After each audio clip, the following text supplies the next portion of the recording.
நீங்களா யாருடா? How do I tell you? Hello, welcome to another video of nothing but. இந்த வீடியோல வந்து நாங்கள் பேச போகிறது வந்து ஒரு புது playlist, masters of cinema. So எங்களோட ஃபேவரட் டேரக்டர்ஸ், நாங்கள் மாஸ்டர்ஸ் ஆஃப் சினிமாவாக பார்க்குற சில டேரக்டர்ஸ் பற்றி இந்த சீரீஸ் ஃபுல்லாக பேச போகிறோம். ஃபர்ஸ்ட் பார்க்க போகிற டேரக்டர் வந்து 3 விஷயத்தை வச்சு ப்ளே பண்ணுவார். ஒன்று டைம், இன்னொன்று எமோஷன்ஸ், இன்னொன்று கில்ட். கில்ட்டா? தெரியல, சொல்லு. கில்ட், டிராமா, இது ரெண்டுத்தை வச்சு ப்ளே பண்ணுவாரு. டைம்லோடே தெரிஞ்சிருக்கும், ஆனா நிறைய பேர் வருவாங்க. டைம்னா நிறைய பேர்லாம் இல்ல, டைம் வார் பிலிமோட கனெக்ட் பண்ணி ஒரு மாஸ்டர் பண்ணிருக்காரு. ஓகேவா? புரிஞ்சுச்சா? உனக்கு புரிஞ்சுச்சா?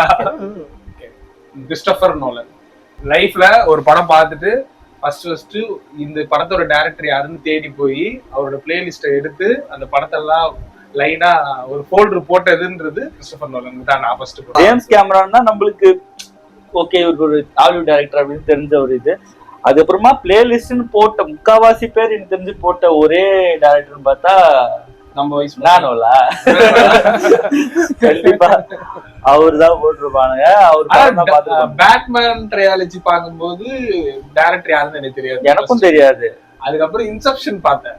ஃபர்ஸ்ட் நான் பார்த்தது இன்செப்ஷன் பார்த்துட்டு படுத்துனே பார்த்தேன் நக்கலா. ஒரு 10 நிமிஷம் கழிச்சு இப்படி உட்காந்துக்கிறேன். என்ன சொல்ல, அவன் கனவுல அவங்க சுற்றுவாங்க, ஏன்ச்சா கனவுல இருப்பான். நான் கனவுல இருக்கேன், நடக்குது ஏதோ சொல்றானே, ஒண்ணுமே புரியலையே, என்னடா வசனமே புரியல. தமிழ் டப்பிங்ல பாத்துட்டு இருக்கேன்.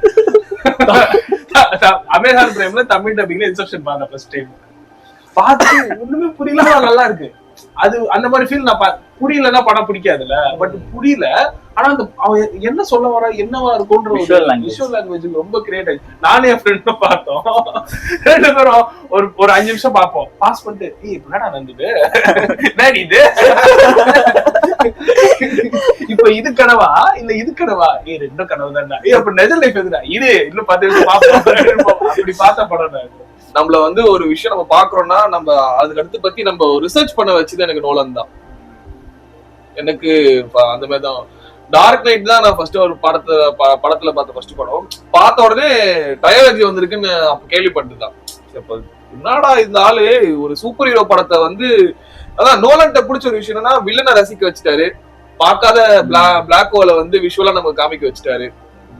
கனவுல வந்து ட்ரீம் வாக்கிங் ஒரு கான்செப்ட் எடுத்து வர வச்சுட்டாரு. ஸோ நம்ம யோசிக்க முடியாத எட்டி பார்க்கக்கூடிய விஷயத்தெல்லாம் கண் முன்னாடி காமிச்சதால எனக்கு நோலன் ஒரு மாஸ்டர் தான். ஜீனியஸ் அதனால ஒரு ஜீனியஸ்னே சொல்லலாம். ஜீனியஸ் பிளஸ் ஆடியன்ஸ் மைண்ட் புரிஞ்சுக்கிறது ஒண்ணு. அவர் படம் வந்து நீ இன்டெலெக்சுவலா இருந்தாதான் அந்த படம் புரியும்ன்ற மாதிரிலாம் கிடையாது. அவரே சொல்லிருப்பாரு, நீ என் படத்தை புரிஞ்சுக்கலாம் ட்ரை பண்ண, ஃபீல் பண்ணு. விஎஃப்எக்ஸ் பண்ணிருக்காரான்ற மாதிரி இருக்கும் நிறைய சீன்ஸ்லாம். ரியலா புல் ஆஃப் பண்ண மாதிரி இருக்கும் அந்த பிளாஸ்ட் சீனு. ஏன்னா ரியலா தான் நிறைய எல்லாமே ஆக்சுவலா கேமரா ட்ரிக்ஸ். அது சின்னதா காமிச்சு பெருசா காட்டுறது எல்லாமே கேமரா ட்ரிக்ஸ். ஆனா நம்ம காட்டுறது வந்து நிஜமாவே மேன்ஹட்டன்ல கௌதம் சிட்டில எடுத்திருக்கான் போலன்ற மாதிரி இல்ல. ஆனா சில விஷயம் அவர் வந்து ரியலா பண்ணிருக்காரு. ஆமா, அதெல்லாம் நம்மளுக்கு காமிக்கவோ ரியலா தான் பண்ணிருப்பாரு போல. அது தெரியறதுக்கு முன்னாடில இருந்து ரொம்ப ரியலிஸ்டிக்கா எடுக்கிறாங்க. அதே மாதிரி இண்டிபெண்டன்ட் ஃபிலிம் மேக்கர்ஸ்லயே ரொம்ப கிரவுண்டடா இன்னி வரைக்கும் எடுக்கிறதுனா நோலன் தான். ஐமேக்ஸ் கேமரா உடைக்கிறது, அப்புறம் நிஜமாவே நான் நியூக்ளியர் பிளாஸ்ட் பண்ணுவேன். ஐயோ, அதெல்லாம் உச்சகட்டம். நான் இவன் எல்லாத்தையும் நம்மளால எல்லாத்தையும் ரியலிஸ்டிக்கா பண்ற ஆளு.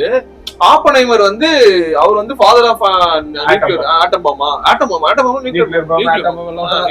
ஆட்டம் பிரிக்கிறதா நியூக்ளியர்வா. சோ நியூக்ளியர் பாம் பண்ண போறான்னு சொல்லிட்டு நியூஸ் வரும்ல, வந்த உடனே ஆத்தாடி இருந்தாலும் இந்த நிஜமான வெடிகுண்டு போட போறோம், வெடிகுடி வைக்க போறோம்னா என்ன பண்ண போறோம்னு ரொம்ப ஈகரா. அது ஒரு கியூரியாசிட்டி கிரியேட் ஆயிடுச்சு. கிரியேட் ஆனதுனால நம்மளுக்கு அந்த படத்தை பார்த்தே ஆகணும்ன்ற ஒரு ஏர்ஜ் இருக்குல்ல, தள்ளின்னு போய் நம்மள உட்கார வச்சுட்டான் தியேட்டர்ல. ஏன்னா எனக்கு நல்லா ஞாபகம் இருக்கு, அந்த படம் ரிலீஸ் ஆகிறதுக்கு முன்னாடி நிறைய மீம் எல்லாம் போட்டு இருந்தானுங்க. தியேட்டர்ல உட்காந்து படங்க பிளாஸ்டிக் தியேட்டர் வெச்சு நான் மேக்கிங் பார்த்தேன். நிஜமாலே இருந்தாலும் ஒரு பிளாஸ்ட் பண்ணிருக்காங்க. நியூக்ளியர் பிளாஸ்ட் கிடையாது, ஒரு பிளாஸ்ட் பண்ணிருக்க, பட் ரியல் பிளாஸ்ட் அது நியூக்ளியர் பிளாஸ்ட் அளவுக்கு நம்மள நம்ப வச்சிருக்காரு, ஸ்கிரீன்ல நம்ப வச்சிருப்பாரு ஐமேக்ஸ். இல்ல கிட்டத்தட்ட நியூக்ளியர் பிளாஸ்ட் தான் நல்லா எடுத்திருக்காங்க. நம்மள என்னன்னா தியேட்டர்ல கூட்டிட்டு உட்கார வைக்கிறதுக்கு ஒரு செல்லிங் பாயிண்டா அது அமைஞ்சிருச்சு. வெறும் நீ படத்தை இப்போ ஓப்பன்ஹைமர்னு ஒரு படம், அது வந்து நோலனோட பெரிய நான் சொல்றேன், நீ சொன்ன மாதிரி இப்ப டைம் அந்த கில்ட் இருக்கும், டைம் வச்சு அவர் பிளே பண்ணவே இல்லை ஓப்பன்ஹைமர்ல. சரியா, அதாவது நோலனோட ஜானரே இல்லாத இடத்துல உன்னை உட்கார வைக்கிற அப்படின்றதுக்கு ஒரு ஸ்பெஷல். மிஷன் இம்பாசிபிள்ல டாம் க்ரூஸ் எப்ப குதிப்பான்னு அதேதான் எப்போ வெடிக்கும் அப்படிதான் தியேட்டர்ல போய் உட்கார்ந்தாங்க. நான்லாம் அப்படிதான் உட்கார்ந்தேன்னு வச்சுக்கோ. ஆனா படத்துல நம்மளுக்கு காமிச்சது வந்து அந்த சீனை தவிர மத்த எல்லா சீனும் சூப்பரா இருந்தது. படத்தை பாருங்கடா நம்மள ஒரு இதுக்கு தள்ளிட்டான் அந்த இடத்துல. அடுத்து நம்ம ஆள் வந்து ஒரு படம் எடுக்கிறாரு ஒடிசின்னு சொல்லிட்டு, என்ன பண்ண காத்திருக்காரு, அவர் என்ன பண்ண போறாருன்னு தெரியல. ஆனா இன்னொரு விஷயம் என்னன்னா, அவரோட எந்த அளவுக்கு அவர் பீக்ல இருக்காருன்னா, கரியரின் உச்சம்னு சொல்லுவாங்கல்ல, நிஜமால எப்படின்னா படம் ஒன்னும் ரிலீஸ் டேட் தான் அனௌன்ஸ் பண்ணிருக்கானுங்க. ஐமேக்ஸ் டிக்கெட்ஸ் எல்லாமே சோல்ட் அவுட். இப்பயே அது உண்மையான்னு தெரியல, பட் பட்ஜெட் ஃபுல்லா காலி பண்ணிட்டாரு. டிக்கெட் எடுத்து வருங்க அந்த மாதிரி சொன்னாங்க. அது உண்மையா அது தெரியல, கன்ஃபார்ம் ஆகல. பட் ஏன்னா அப்படி சொல்றேன் நான் இருக்காதுன்னு சொல்லி இந்த படத்துக்கு ஆன்சர் இல்ல நினைக்கிறேன். ஏன் நான் பட்ஜெட் தாண்டி போயிருக்க மாட்டாருன்னு நினைக்கிறேன்னா, அவர் செலவு பண்ற ஆள் தான். ஆனா அவங்களுக்கு தெரியும் எது ஃபாலோயிங் நோ பட்ஜெட் இருந்தா $6,000 அவனை பொறுத்த வரைக்கும் அவன் கை காசு போட்டு செலவு பண்ணிருக்கான்ல, அது நோ பட்ஜெட் ஃபிலிம் தான் அவன் சொல்றான். அவனை பொறுத்த வரைக்கும் அந்த மாதிரி சிக்கனத்துல எடுக்கக்கூடிய ஆளு எக்ஸிஸ் த பட்ஜெட் போவே மாட்டாங்க. அப்படிதான் ஆரம்பிப்பாங்க. சங்கர் கிடையாது தலைவர். இல்ல அதான் சொல்லாம வேணாம சங்கர் கிடையாது, அட்லியும் கிடையாது. தேவையானதுக்கு செலவு பண்றானுங்க. மலைக்கு பெயிண்ட் அடிக்கடா, வயிற்றுக்கு பெயிண்ட், நெவர் டு தட். நல்லாதான் இருக்கும். எனக்கு ரொம்ப பிடிச்சது வந்து ஹான்ஸ் ஜிமர்னு ஒருத்தர் இருக்காருன்னு எனக்கு தெரிஞ்சதே நோலனாலதான். ஆமா ஆமா, ஓஎஸ்டி ரசிக்க ஆரம்பிச்சதே நோலனாலதாங்க. டார்க் நைட் அது மியூசிக்க வந்து ஒரு ஸ்பேஸ் பண்ண இன்னும் கூட என்னால நம்ப முடியல. இன்டர்ஸ்டெல்லர்ல அந்த ஒரு டிக் சவுண்டும் பூமியில ஒரு நாள்னு சொன்னாங்க தெரியுமா? படம் பார்க்கும்போது தெரியாது, படம் பார்த்து முடிச்சதுக்கு அப்புறம் என்னடா சொல்றீங்க, ஒரு மியூசிக் சும்மாதானா போடுவாங்க பின்னாடி, என்னடா அதுல என்னடா ஒரு குறியீடுல வச்சிருக்கீங்க. அதான் யோசிக்க வைக்கிறாங்கல்ல, ஒரு மியூசிக்ல இருந்து ஒரு சின்ன ஆப்ஜெக்ட் வைக்கிற வரைக்கும் நம்மள யோசிக்க வச்சதுதான் நம்ம நோலன். சில பேருக்கு அது பிடிக்காது, என்ன யோசிக்கலாம் இருக்கிறாங்க, நம்ம படம் என்டர்டைன் பண்றதுக்கு தானே அப்படின்னு. அதுதான் என்டர்டைன்மெண்ட். எங்களுக்கு அதான் என்டர்டைன்மெண்ட் போறோம் அப்படின்னா. டன்கிரிக்லயும் அந்த மாதிரி சவுண்ட் யூஸ் பண்ணிருப்போம். டன்கிரிக் வந்து சான்ஸ் இல்லடா, ஒரு மாதிரி டைம்ல ப்ளே பண்ணலாம். இந்த மாதிரியா வார் பிலிம்ல ஒரு வாரம் ஒரு கதை, ஒரு நாள் ஒரு கதை, 1 hour ஒரு கதை, 3 எடுத்து வந்து ஒரு இடத்துல மர்ஜ் பண்ணி பிளைட்ட பறக்க விட்டா பாரு. யாரா அந்த பிளைட் எரியும் போது நின்று பாப்பான் அவன். பேக்ல இருந்து ஒரு ஷாட் ஒண்ணு வச்சிருப்பாங்க. ஷாட்ஸ் எல்லாம் பயங்கர முடியல. அப்புறம் நோலனோட இன்னொரு ஸ்பெஷாலிட்டி ஒயிட் ஃப்ரேம்ஸ். எப்படின்னா ஒரு வைட் என்விரான்மெண்ட் இருக்கும், நம்ம மெயின் ஏதாவது ஒரு மெயின் கேரக்டர் வந்து அந்த ஃப்ரேம்ல இருக்குது, ஒண்ணு கார்னர் ஆஃப் தி ஸ்கிரீன்ல இருப்பாங்க, அந்த சென்டர் ஆஃப் தி ஸ்கிரீன்ல இருப்பாங்க, பேக் ஷாட்ல இருக்கிற மாதிரி இல்ல சைடு ஆங்கிள் இருக்கிற மாதிரி. அது அவரோட ஃப்ரண்ட்ல ஃபேஸ் பண்ணிருக்கிறதா இருக்கணும். சரி, அவரோட அந்த ஒயிட் ஷாட் வந்து ரொம்ப சூப்பரா இருக்கும் எல்லாத்துலயுமே. டார்க் நைட்ல பாத்துப்பீங்க, டன்கிரிக்ல, ஆப்பன்ஹைமர், எல்லா படத்துலயும் அது ஒரு சிக்னேச்சர் ஷாட்னு சொல்லலாம். ஆமா, அந்த ஸ்பேஸ பயங்கரமா யூஸ் பண்றாங்க. ஃபேக்ட் ஒன்னு இருக்கு, என்னன்னா நோலன் வந்து கலர் பிளைண்ட். அப்படியா? ஆமா, ஃபேக்ட் அது. நோலனுக்கு வந்து கிரீன் கலரும் ரெட் கலரும் அவரோட ஐசைட்டுக்கு சரியா வராது. அதனால தான் ஒரு படத்துல எல்லாம் வந்து ஒரு டார்க்கிஷ் டோனே இருக்கும். ஓகே, கிரீனும் ரெட்டும் அவருக்கு அவர் படத்திலே இருக்காது. ஏன்னா அவருக்கு அந்த கலர் செட் ஆகாதுன்றதால, அவரால் கலர் பிளைன்றதால அவர் மோஸ்டா அது யூஸே பண்ண மாட்டாரு. அவரோட கலர் டோனிங் வந்து டிஃபரெண்டா இருக்கும். நியூ தகவல்கள். இல்ல எனக்கு தெரியல, தெரியாது படத்துல எங்கெல்லாம் கிரீன் ஏதாவது கிரீன் ரெட் வந்து இருக்கான்னு யோசிச்சுட்டு இருக்கேன். யோசி இருக்காது, அதான் பாத்துக்கிட்டு யோசிச்சு எல்லாமே ஒரு மாதிரி டார்க்கிஷ் டோன்ல தான். மேபி ஓடிசில இருக்கலாம். ஓடிசி கலர்ஃபுல்லான பிலிம் தான். கிரீன் ரெட் இல்லாம எப்படி படம் எடுக்கிறா பாக்குறேன். வாய்ப்பே இல்ல, இருக்காதுடா. அது இல்லாம பயங்கரமான ஒரு ரைட்டர் தல அவரு. ஒரு மாதிரி நீ சொன்ன ஒரு பல்ஸ் தெரிஞ்ச ஒரு ரைட்டர் அவர்.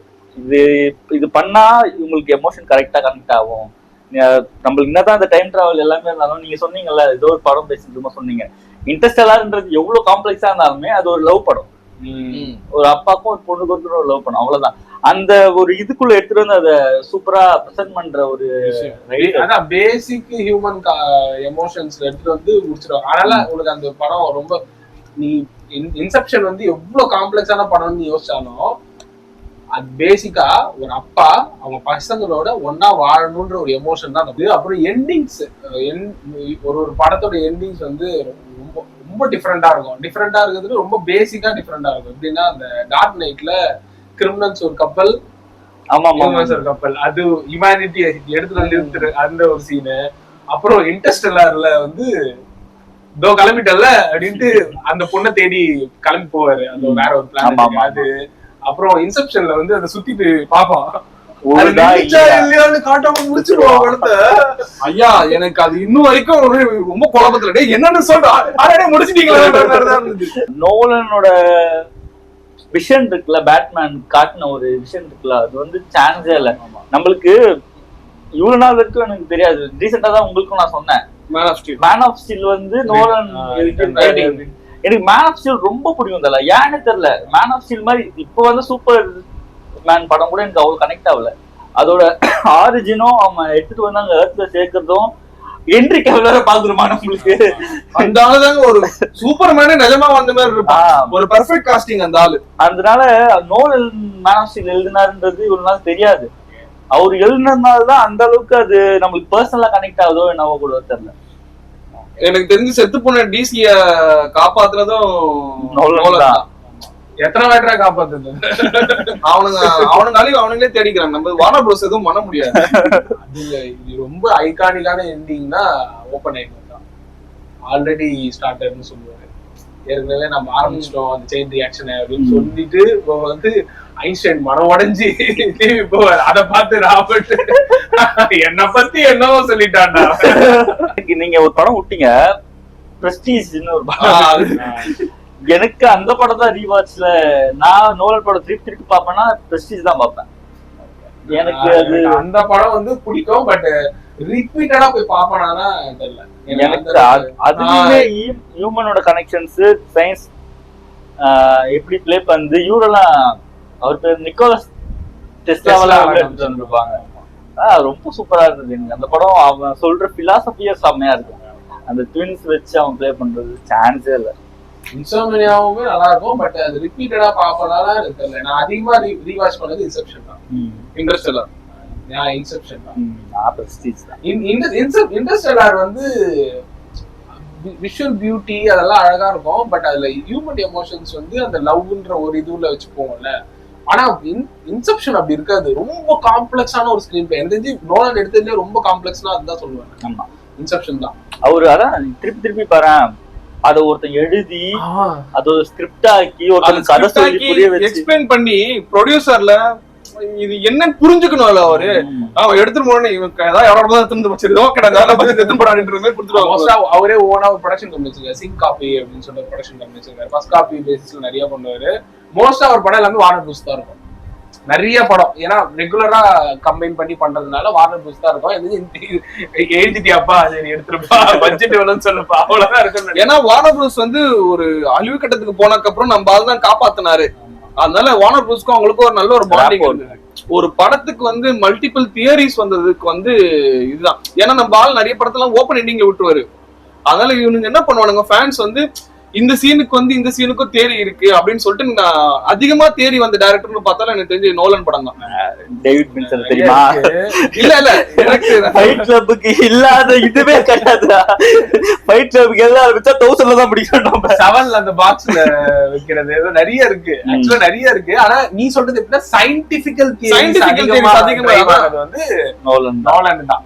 இந்த வீடியோ வந்து ஆக்சுவலா ஒரு எண்டிங் கிடையாது, நாங்க ஆரம்பிக்கிற சீரீஸ்க்கான ஸ்டார்டிங். ஸோ அப்கமிங்ஸா வந்து நாங்க வந்து ஒரு நோலனோட படத்தை வந்து டீடைல்ட் அண்ட் டைவ் எக்ஸ்பிளனேஷன்ல ஒரு டிஸ்கஷன் தான். எங்களுக்கு என்ன ஃபீல் ஆச்சு, நாங்க என்ன பார்த்தோன்றத பத்தி பேச போறோம். So until then we'll see you next video. Bye bye.